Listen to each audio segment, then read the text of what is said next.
بسم اللہ الرحمن الرحیم۔ بسم اللہ الرحمن الرحیم۔ عزیز طلباء اور طالبات، السلام علیکم ورحمۃ اللہ وبرکاتہ۔ امید ہے خیر عافیت سے ہوں گے۔ مقاصد چہارم کے دروس کا سلسلہ جاری ہے۔ سبق نمبر 9 ہم نے پڑھ لیا۔ سبق نمبر 9 کا خلاصہ کچھ یوں تھا کہ اس میں ہم نے ثبوت خیار اور ظہور عیب کی توجیہیں جو پیش کر رہے تھے، اس میں سے تیسری توجیہ یمکنوں کے ذریعے پڑھی تھی، اور اس حوالے سے ہم نے پڑھا تھا کہ ممکن ہے کہ عیب جو ہے وہ مستقل سبب ہو اور عقد اس کی وجہ سے متزلزل ہو جاتا ہو، اگرچہ عقد کا کچھ حصہ ہی کیوں نہ ہو لیکن عقد بہرحال متزلزل ہو جاتا ہے۔ اور سبق نمبر 10 میں آج ہم پڑھیں گے وَإِنْشِئْتَ سے عبارت کو، اور کچھ یوں پڑھیں گے کہ اب الفاظ دیگر یہ ہے۔ جی آئیں شروع کرتے ہیں۔ وَإِنْ شِئْتَ قُلْتَ،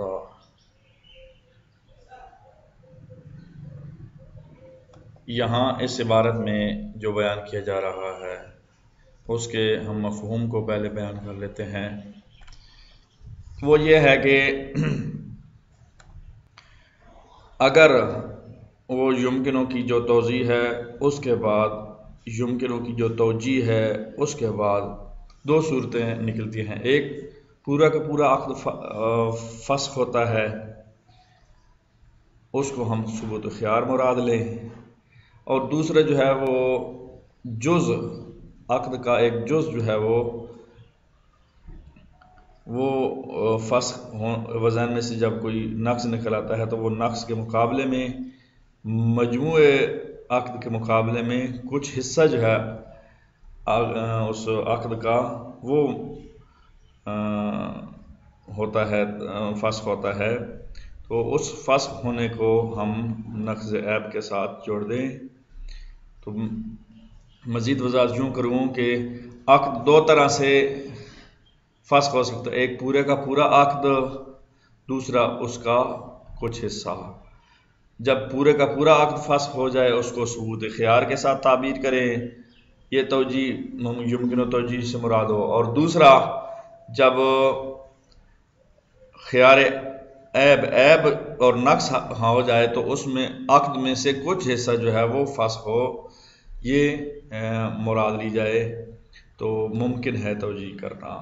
یہ ان 2 لائنوں 3 لائنوں میں یہاں سے لے کر یہاں تک عبارت لیکنہ کے ذریعے اس کو قبول نہیں کیا جا رہا، اعتراض کیا جا رہا ہے۔ یہ بات آپ کی ٹھیک ہے اس صورت میں جب عرش جو ہے وہ جزء ثمن ہو اور وہ جزء حقیقی ہو۔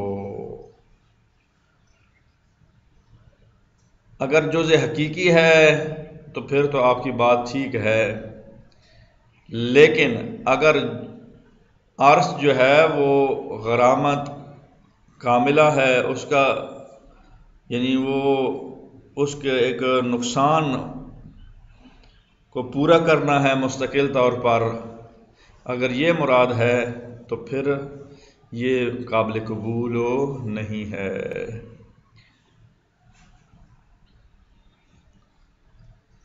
تو 2 ہی مطلب یہاں بیان کیے، میں رپیٹ کر دیتا ہوں کہ عقد 2 طرح سے فسخ ہو سکتا ہے، یا تو پورا کا پورا یا جز۔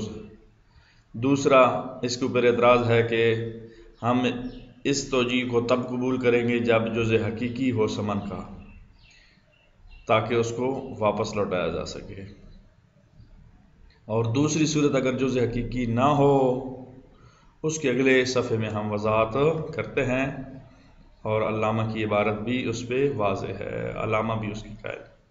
آئیں اس عبارت کا ترجمہ کر لیتے ہیں۔ وَإِنْ شِئْتَ قُلْتَ إِنْ مَرْجَعَ ذَلِكَ إِلَى مُلْكِ الْفَسْخِ الْعَقْدِ الْوَاقِعِ عَلَى مَجْمُوعِ الْعِوَضَيْنِ مِنْ حَيْثُ الْمَجْمُوعُ، کہ اگر فسخ جو ہے عقد کا فسخ ہونا جو ہے واقع ہو مجموع عوضین میں سے من حیث المجموع، وَنَقْضُ مُقْتَضَاءُ مِنْ تَمَلُّكٍ كُلُّ مِنْ مَجْمُوعِ الْعِوَضَيْنِ فِي مُقَابِلِ الْآخَرِ، اور عوضین کے مجموع میں سے ملکیت حاصل ہو آخر دوسرے کے مقابلے میں. یہ اور نقص جو ہے وہ تقاضا کرتا ہے کہ وزین میں سے جو موجود تملک ہے وہ دوسرے کے مقابل میں ہے، یعنی کچھ حصہ جو ہے وہ فسخ ہو. لیکن مبنی علی، یہاں اعتراض کیا جا رہا کہ ایسا نہیں ہے. یہ اس صورت میں توجیہ ممکن ہے جب بنا رکھی جائے کہ عرش جو ہے وہ جزء حقیقی ہے. علی کون العرش جزءا حقیقی من السمن، سمن میں سے جزء حقیقی ہو. اس کا بھی کوئی قائل ہے؟ جی ہاں قائل ہے. کون قائل ہے؟ بعض عامہ اس کے قائل ہیں. اور یہ جزء حقیقی کی کیوں ہم قید لگا رہے ہیں، اعتراض کیوں کر رہے ہیں؟ کیوں؟ لیتحقق انفساخ العقد بالنسبت الیہ عند استرداد، کہ تاکہ چیز کو واپس لوٹانے کے وقت جو ہے وہ عقد اس کی نسبت فسخ کیا جا سکے، تاکہ فسخ متحقق ہو سکے.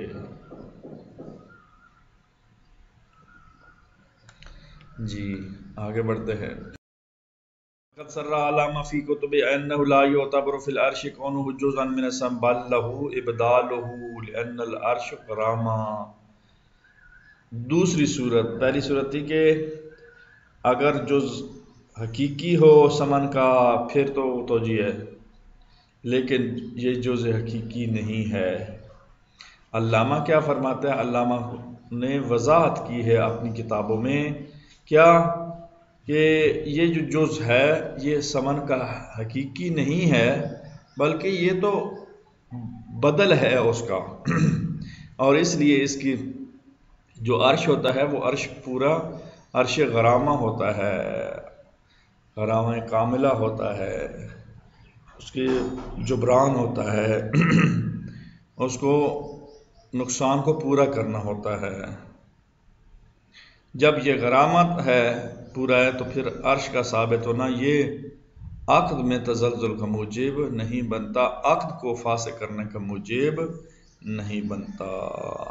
تو نتیجہ یہ ہوا کہ تین توجیہیں پیش کی گئی ہیں ثبوت الخیار اور ظہور عیب کی، جو شروع میں علامہ کی عبارت موجود تھی. اس میں تینوں توجیہوں میں سے کون سی قابل قبول ہوئی؟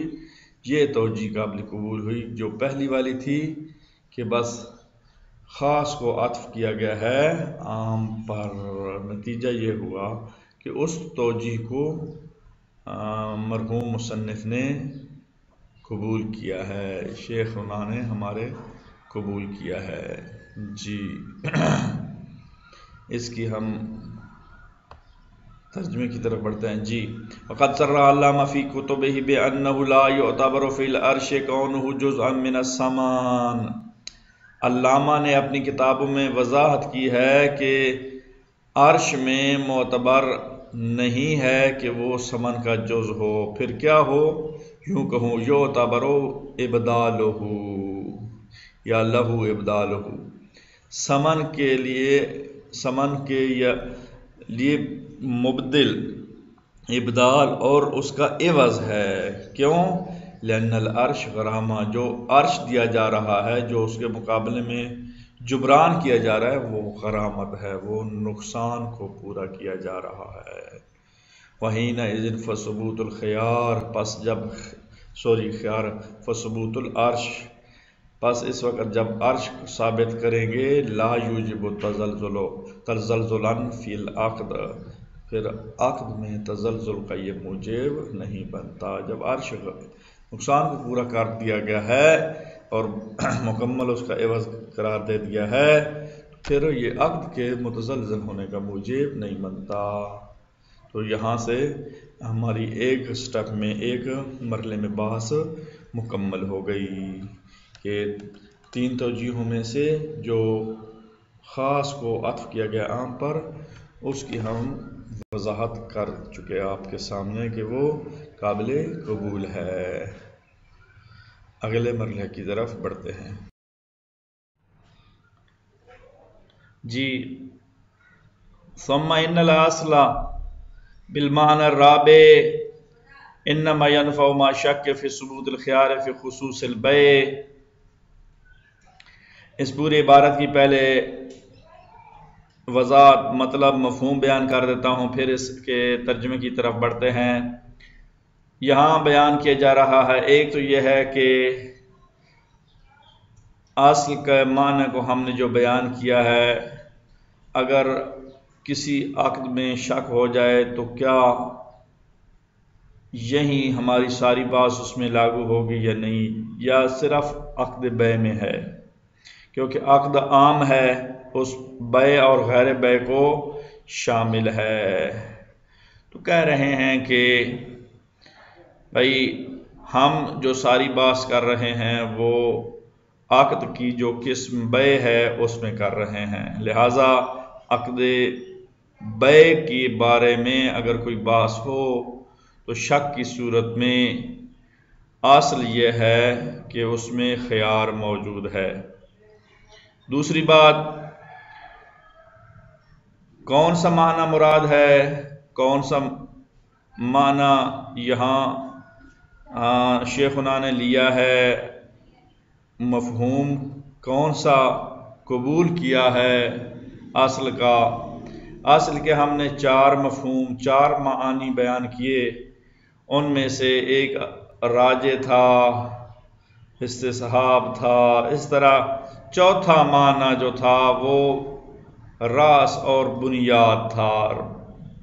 اصل بالمعنی جو راس ہے وہ ہے، اور یہ چوتھا معنی تھا وہ مراد ہے۔ 2 باتیں ہو گئیں، عقد سے مراد عقد بیع اور اصل سے مراد راس اور بنیاد۔ تیسری بات، یہ دوسرے عقود میں شامل کیوں نہیں ہیں، یہ ساری بات کیوں ان میں نہیں ہو سکتی، کیونکہ کہہ رہے ہیں کہ عقد بیع میں یہ حق ہے، حق کے خارجی ہونے کے ناطے اس میں ڈسکشن اور بحث ہے، لیکن دوسرے عقود غیر بیع میں، بیع کے علاوہ دوسرے عقود میں حکم شرعی ہے۔ جب حکم شرعی آ جائے تو پھر وہاں اصل لزوم کا تقاضا نہیں کرتی، بلکہ حکم شرعی جب شک ہو جائے تو پھر حکم شرعی میں حکم شرعی کی طرف ہی رجوع کیا جا سکتا ہے، اصل کی طرف نہیں کیا جا سکتا، اس کو حکم شرعی بطور حکم شرعی دیکھیں گے۔ تو یہ اس صفحے میں، اس سلائیڈ میں بحث کی گئی ہے۔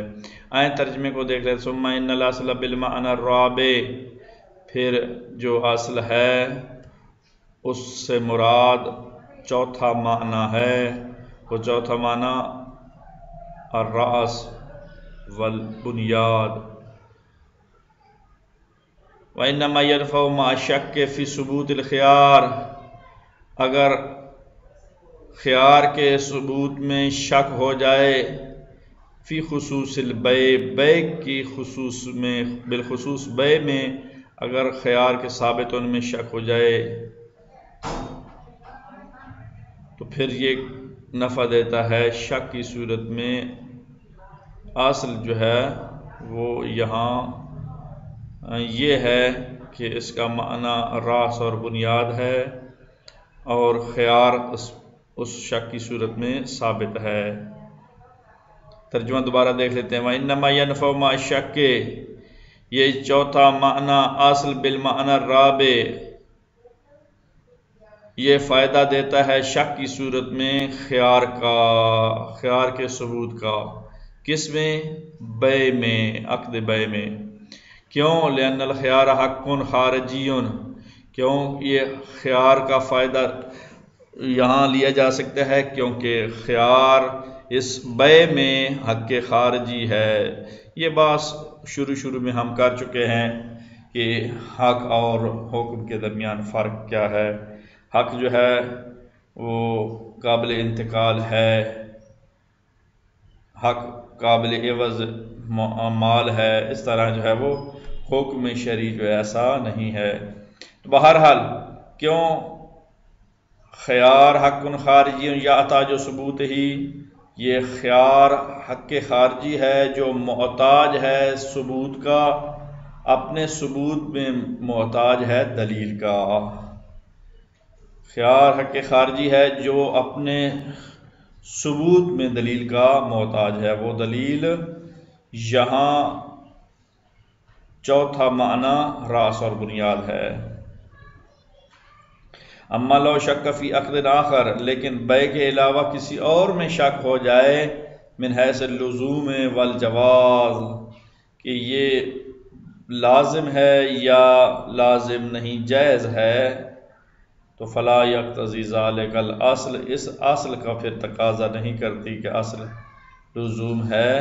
کیوں؟ لأن مرجع شک حینئذ الی شک فی حکم الشرعی، جب دوسرے عقود میں شک کیا جاتا ہے تو یہ حکم شرعی میں شک ہے، جب حکم شرعی میں شک ہو تو پھر اس شک کی معلوم کرنے کے لیے، حل معلوم کرنے کے لیے ایک اور حکم شرعی کو دیکھنا پڑے گا۔ آج کے لیے اتنا ہی کافی۔ اللہ تعالیٰ آپ لوگوں کا حامی ناصر ہو۔ خدا حافظ۔